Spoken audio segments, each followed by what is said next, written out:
ऐसे अंग्रेजी शब्दों का इस्तेमाल करते हैं जिनका अर्थ ही हमें नहीं मालूम है, बोलते रहते हैं। हम अंग्रेजी का एक शब्द अक्सर बोलते हैं।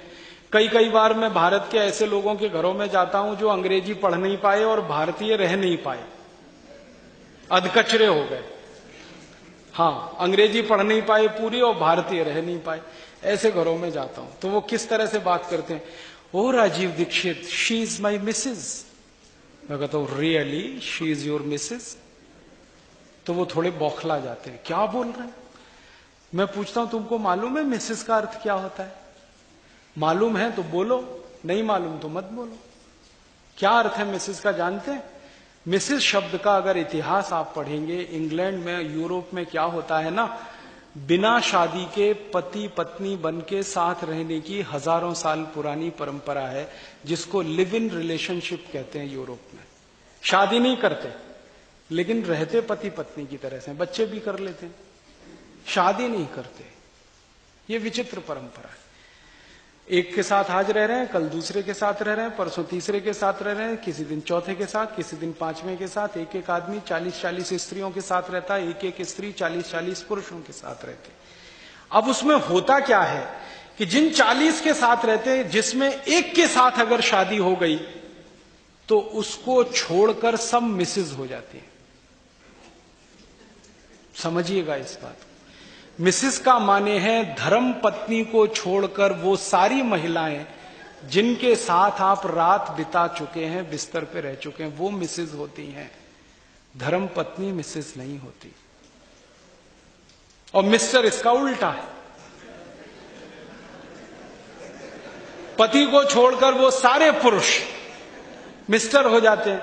अब हम हमारी धर्म पत्नी को मिसेस बनाने में लगे रहते हैं। Oh she is my Mrs.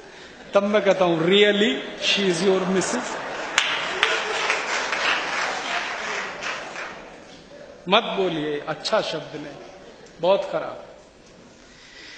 हमारे देश में इसके लिए बहुत सुंदर शब्द है, तो हम क्यों बोलें ये? जब नहीं हो तो बोलना मजबूरी हो सकता। अपने पास तो है ना श्रीमती।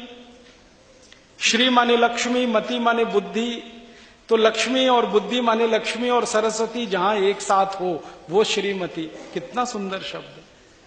तो श्रीमती छोड़ के मिसेस में क्यों फंस गए?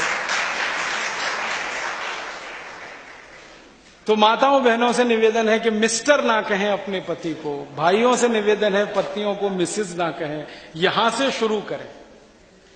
और एक बहुत खराब शब्द है अंग्रेजी का, मैडम।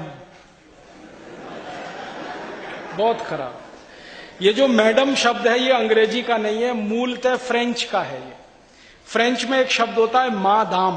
MA माने मां, DAME दाम। दाम माने होता है स्त्री, महिला, औरत, उसको दाम कहते हैं। और MA माने मां, मां माने मेरा। जिसको अंग्रेजी में माई कहते हैं ना, MY माई, उसको फ्रेंच में मां कहते हैं। MA मां माने मेरा। तो मां माने मेरा, दाम माने स्त्री। तो मेरी स्त्री मैडम होती है। और यहां आप हर एक किसी को कहने लगते हैं मैडम मैडम मैडम मैडम। मेरी आपको हाथ जोड़कर विनती है, जिसको आप मैडम कह रहे हैं पहले पूछ तो लो उससे।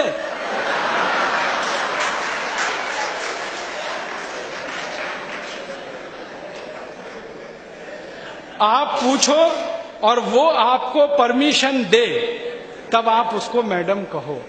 ऐसे ही किसी को मैडम कह देना बहुत खतरनाक है, मत बोलिए आप उसको।